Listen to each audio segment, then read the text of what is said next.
One of the biggest problems that I see a lot of traders make, especially beginners, and even people who have experience, is they run into an issue of over trading.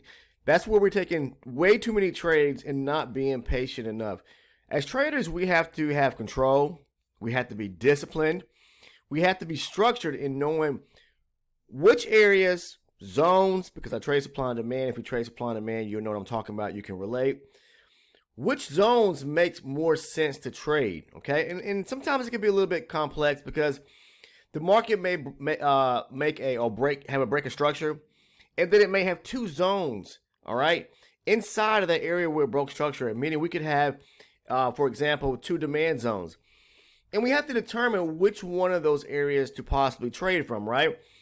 And what I see is a lot of people are confused. They have problems with identifying which zones within a bigger swing where there's maybe multiple demand areas, okay, which one to actually mark and consider as a high probability or low probability zones. Sometimes you have both a low probability zone and a high probability zone marked, you know, where there's a break of structure, say to the upside or downside, okay? And sometimes you may have multiple untested high probability zones, okay? If you don't know what I'm talking about when I'm referring to low probability and high probability, it's just a simple way of how I gauge zones, whether they're supply or demand. I'm going to show a few examples. You know, if they have a gap, all right, or if the zone is untested, once the market breaks away from that zone or moves away from it, if it's untested and there's a gap back at the zone, I classify that as or mark it as a high probability zone. Now, the question people always ask, do low probability zones still matter? Okay, do they still hold any weight? Yes, they do. Okay, because there are plenty of times where the market can retrace or pull back to a key area of low probability zone and still reject, okay, at the zone. Now, I'm just going to show you examples of my higher base chart because I use my higher time frame or my higher base 60 range chart to mark zones. But I do not, and I stress that, I do not take my trades from the higher time frame. When you mark zones off a higher base chart and we patiently wait, this is why I talk about trading or using the higher base charts and marking zones and waiting for the market to get back to them, to then consider a trade or opportunity to take a trade, but we want to do so on a lower base chart. So I talk about the strategy of how I trade supply and demand using multiple chart confluence, marking higher time frame zones, moving down to a lower time frame, looking for the step-by-step series of events to unfold, confirmation rejection at a supply or demand zone that's created off of now our lower base, my 12 range chart, okay, the one that I take my trades from, and then looking for the trade. Because when you mark your zones from a higher base chart, you're going to have potentially more area to trade. Okay, that means that you don't have to worry about so much bounce in a sense in reference to, there could be an area of resistance right above. So basically you have more room to trade from is what I'm really trying to say. So that's the purpose. And trading from a higher base zone is just more powerful. When the market comes back to, say, a demand zone as an example, on a higher base chart, where it's going to be more powerful than moving down to a lower time frame chart and looking for a zone in which you could trade from, because then you may not have much area or room to trade from. It just makes sense. Higher time frame or higher base charts are going to give you more impactful or more powerful moves. Okay, so when we're talking about supply and demand, and we have multiple zones within a zone, okay? I should say this again. We have multiple zones within a swing to where the market broke structure to the upside. Just an example here, or it could be to the downside. I'm going to show you which ones to kind of classify as high probability and low probability, okay? Which ones to stay away from and which ones you may want to focus on, all right? Again, I'm not saying that low probability zones won't work out, but I would love to see more so a reaction at high probability zones, okay? Now, let's take for example here. The market, you should be able to clearly see this and what's going on here. The market is moving to the upside and it's making higher highs and higher lows. So it's breaking structure to the upside. It pulls back, say for instance, right here, okay? Or even right here, when it moved up here and pulled back here, okay, you see this? And then it broke structure to the upside. Would this be classified as a low probability or high probability zone? Okay, all right. And would this be classified as a low probability or high probability zone? get into the routine of marking higher probability zones, okay? Ones where there's a gap or untested, meaning where it's untested, and kind of wait for the reaction at those zones and see what's going to happen. Again, we're not trading off of the higher time frame. We're marking zones. So if I was to mark this zone right here, okay, just for example, I'm just going to show you quickly. All right, now this is a high probability untested zone because when the market broke above structure right here at 45.41, it left a demand zone. There was a demand zone that was created here. You should be able to see this. A demand zone is nothing more than aggressive buying.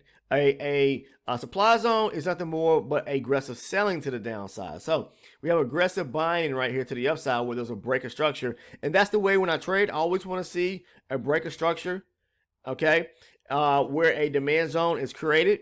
Okay, so the break of structure normally is going to create an area of demand. This is a high probability, untested, because when this bullish candle right here broke above this last down bearish candle out of this swing right here to the upside that aided in the break of structure right here, this candle here, all right, when it closed, the very next candle, it didn't come back and fill all the way back to the top end of the wick of this red candle, okay?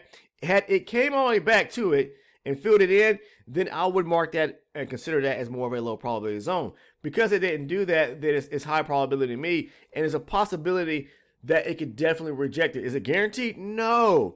This is the reason why we move down to a lower time frame chart, and then we start to gauge or start to look to see, do we get that break of structure set up on the lower time frame and then a demand setup, okay?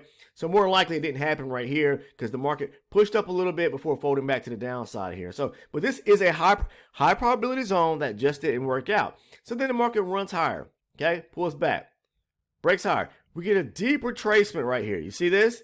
And then the market does what? It comes up here, all right, pushes higher. See this? And it breaks structure slightly above 45.95. This is what I classify as a minor structure break, but it still broke structure. If you have a hard time seeing the break of structure, just throw on you could use a line and close right here. Okay, look, see where if you run across there, you can see that it broke this high here. Now that's a major high right there that it broke above. Okay, it broke above that area. So now we just have to look to see, okay, were there any areas of high probability demand zones that were created? Were there any low probability? Again, we want to look for taking the trades from the higher probability standpoint, okay, versus the low. Again, I'm not saying that low probability setups don't work, but this, if you're getting the routine of doing this, marking ones or zones that are high probability where they have a gap at, meaning they're untested, then more so likely the trade is going to work out. If you get the rejection again, and we noticed that on the lower time frame, again, we're not trading from the higher time frame chart. We're just marking our zones, okay? Again, the higher base or higher time frame charts, if we got a untested gap back at a demand zone or supply zone, then that's just going to hold more weight, and meaning that the move could be greater, so we can get into a trade and hold it longer, okay? Or at least get a bigger scalp, right? So it breaks structure right here to the upside, okay? Deep retracement, starts to take out minor area structure before coming up here and breaking this major area or this major high right here, breaking structure right there to the upside above, what is this, 45.96. Okay, breaks up. Now, let's mark the zones. When the market pushed up right here and created this area of demand right here, was it untested? Okay, was there a gap? Take a look, we'll blow it up a little bit. The market pushes up. This candle right here closed above the last this bearish candle right here. Once it closed above it, did it come back immediately and tap into the top end of that wick of that bearish candle? No, it kept running to the upside. It didn't come back until after making this high right here, breaking structure, and then coming back to the zone. All right, so I can mark that as a high probability untested demand zone where there's a gap at. Now, let's mark this zone right here. Okay, right here. This zone, let's see here. Yeah, let's mark this zone right here. Okay.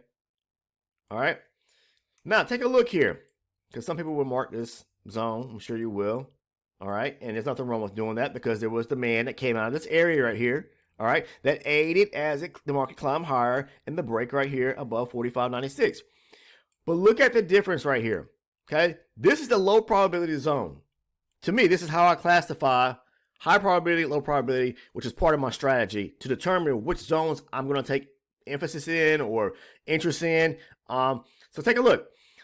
That last bearish candle to the downside, it pushes up, pulls back, breaks right here. You see this bullish hammer candle right here? It broke above the wick of this bearish candle. Okay, the very next candle that pushed above it, did it come back and close, or not close, but did it come back and touch any portion, the top of that wick of that bearish candle? Yes. So it closed any small gap coming back down to the top end of that bearish candle, the wick of it, right? So that's tested. There's no gap now. So if the market came back to this zone here, to me, I'd be more cautious about taking this or having interest in taking this trade. Not saying it won't work out. I would definitely want to see on my lower time frame that we are clearly getting the rejection, the setup, the breaker structure to pull back to a demand zone created on the lower time frame, and getting the rejection to go long. All right. But you got to be also be mindful too that because we were breaking up higher here, we broke structure right here. If we fold back down and retrace deeper back inside of the swing, meaning within this bigger swing here, we're broke structure. If we come back all the way here, then we're starting to take out areas of support. And once the market breaks through areas of support, coming down and tap into this tested low probability zone, well, guess what? Support becomes when it breaks through it, coming back down. It becomes resistance now. So be careful with that. Okay. So the market could come up to this area here and test this area right here, which was now going to become our area of resistance and could break. It could tap into it, not break it, tap into it. Okay. Bounce off of it and then break lower. So be careful about things like that is what I'm trying to say. But look, when it comes here, well, it didn't come here. But I'm just trying to say, if it did come down to this area, again, be very mindful what you have resting above, which is going to be resistance. But this is a low probability example in this zone right here. Now, this is high probability. So look what happens. The market comes to it. It's a high probability, untested zone. All right. Now, yes, you hear me talk about the market pulling deeper into a zone. Okay, meaning where it closes into the zone. All right, and it doesn't immediately wick away from it. That's one thing you need to be mindful as well. I talked about that yesterday. If it comes to this zone right here, a bearish candle, say for example, and then it turns back around and we get a bullish candle to close to the upside to where it just wicked at that at that zone, wicked at the zone, bullish candle close to the upside. That's something that would be very interested in trading because it's showing me that the interest is to continue pushing higher. All right. Because buyers really step back into the market, meaning when you see moves like this that take place, you got to think retail traders aren't making those type moves. This is aggressive buying. So the banks and the institutions are the ones that are doing most of the buying, okay, putting on, filling orders right here. So when they get back to an area, that's something else I want to mention to you too. Untested, high probability zones that where the market didn't immediately come back to them, more than likely, surely there are orders resting on the table that still need to be filled.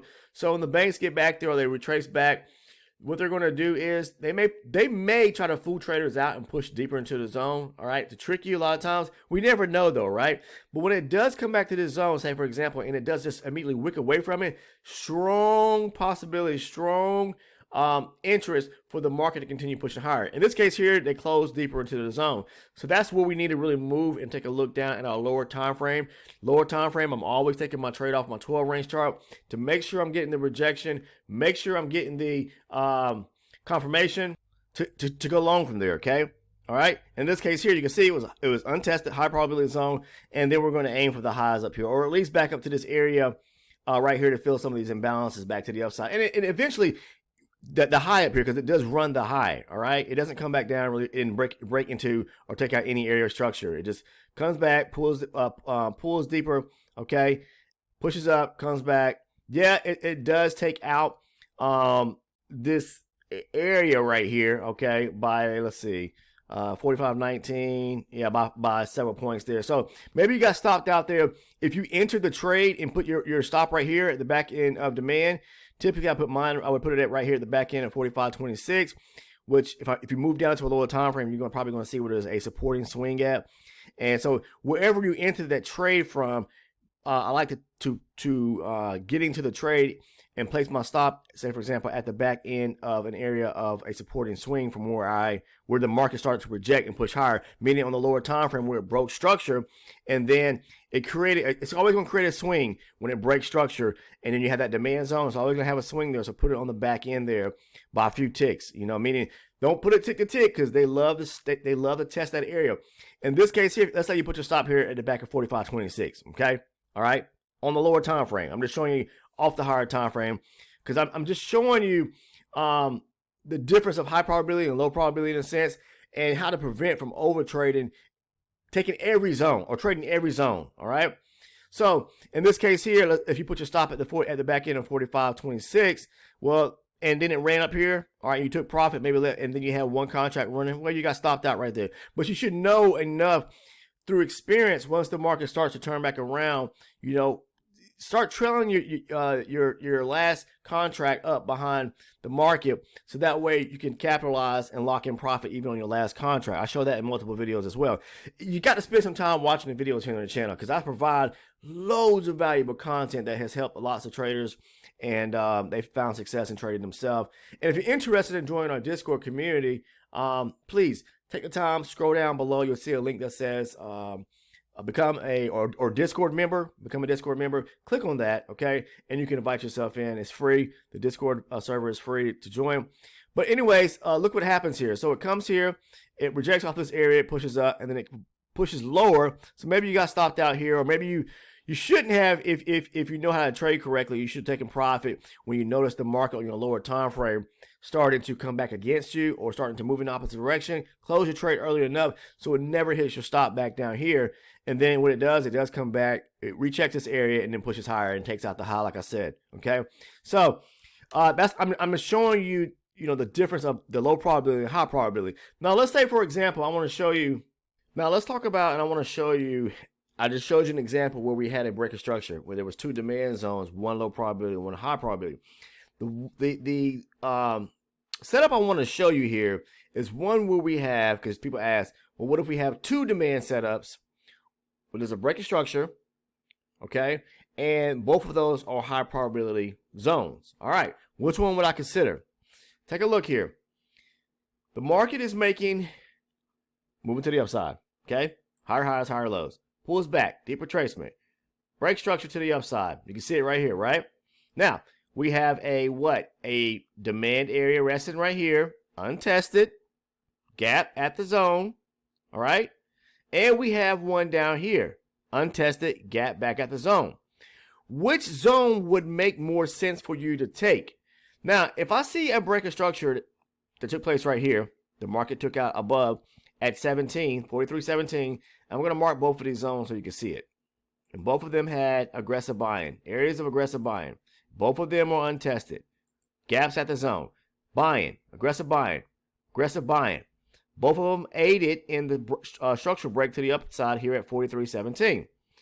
The market, pulls back to this area and pulls back to this area. But look, if you have two zones, okay, coming out or aided in the structural break to the upside here, I would take the lower one. I'm not saying this won't work out, because there are plenty of times where it'll pull back to this area right here and then take off to the upside. But my aim and my area of interest is going to be here. Why? Because when the market had a deeper retracement before it started turning back around, this was at the lower portion where the low was made, and where the aggressive buying started to ramp back up to push to the upside to aid in the break of structure right here. So I want to capitalize by taking a demand zone, okay, back at the lower portion of a leg, all right, where the move or the buy-in started at, not halfway through a leg. So that when the market comes back down to this area here, this is where things really started kicking off and ramping up to start before it started pushing higher, with all the aggressive buying here. So if the aggressive buying started down here, then look for the opportunity back down here to get into a trade to go long. But again, you want to move down to the lower time frame. The strategy, again, like I talk about using higher time frame zones and moving down to a lower time frame for it to execute, okay, and to get into a better trade opportunity, is what I'm trying to say, a more precise entry point, then look at the lower portion of a leg to where a move started at, whether it's at a area of demand or supply. Okay, just think of this if this was in reverse of and the market was moving lower, and we had two zones. So I guess I can show you an example of what I'm talking about here, just using a line chart right quick, and it's doing this, and then we get a structure break to the downside.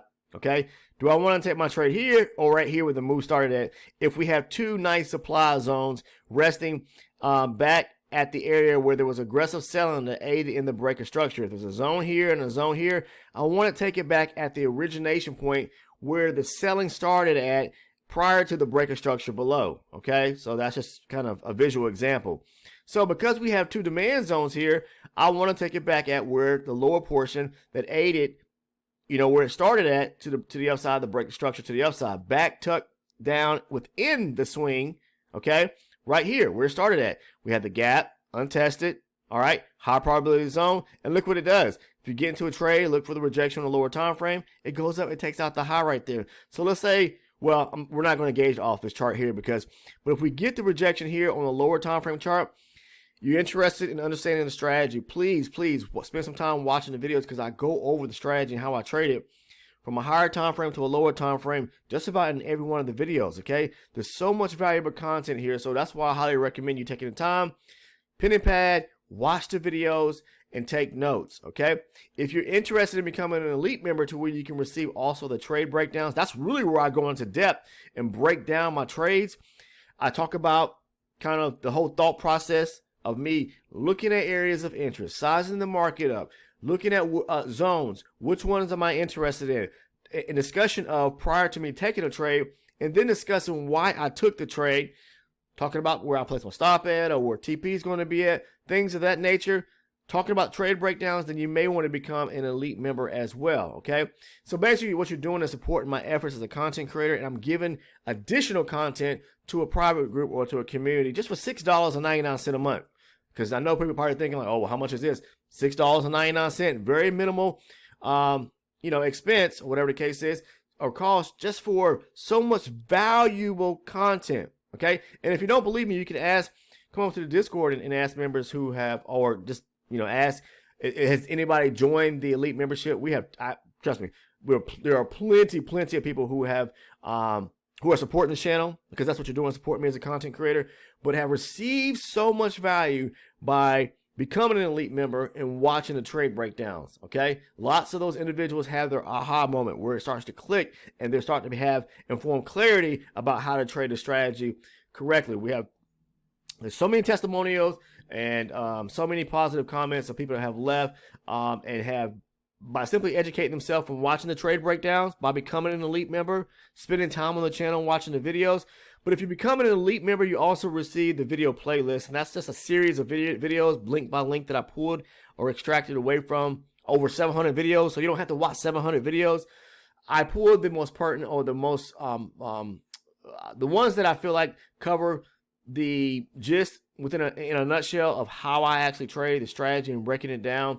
And the ones that I feel like, the videos that I feel like really cover the core content, the meat, the substance to how I actually trade. So you receive those videos as well as part of a playlist that I put together if you become an elite member. So again, it's $6.99 if you choose to become one or not. You're just supporting my efforts as a content creator, but you're getting so much back, and your whole life may change and could possibly change if you spend time and really educate yourself on how to. I'm not making any guarantees, because everybody's trading mentalities and the whole psychological point and the visual perspective of how to really see things is different. Okay, so but anyways, I would just recommend spending some time watching the videos as well. But again, this is a high probability demand setup. Okay, where there's a gap or it is untested. So take the trade back at the lower portion of a leg where the buy-ins took place at, and that's going to give you the better opportunity to get into a trade. So if you got into a trade somewhere between 65 and 68, maybe even 70, and we're able to ride it all the way back up here to 22, you see how much you could have picked up. At least 10 points at a minimum. 20 points or more is very possible. All right, and that's really all you need is one trade like that. to prevent yourself from having to overtrade, because so many people are taking like so many trades, you know, 5, 6, 7, 8, 9, 10 trades. You don't need to do all that. Really, just maybe just 1, 2, possibly 3 trades. Sometimes one and done, depending on, you know, if you're able to hold on to a trade. And that's all it takes for you to be able to build a small account and grow it daily. Or even if you're trading with a large account, you can definitely, you know, max onto the profits, you know, by doing so and holding the trade longer. But that's all I wanted to share with you guys today. If you're not a current subscriber, I highly recommend you join in by clicking on the sub button. Subscribe to the channel. Make sure to turn on all your post notifications. And last but not least, please drop a like on the video if you found value in the content. I'm simply showing you how you can minimize from overtrading, okay? Showing you valuable areas to trade from, you know, once there's a break of structure, and which zones to really, which ones should make more sense to you, which ones you should be more interested in, and just waiting things out and be patient for the market to retrace back to those zones, and then move down to your lower time frame and look for the confirmation for the rejection, you know, to take place. All right. But yeah, also, if you want to become a Discord member, it is free. Simply scroll down to the lower portion of the video, into the description portion, click on the link that says Discord, or if you want to become an elite member, you can click on that as well.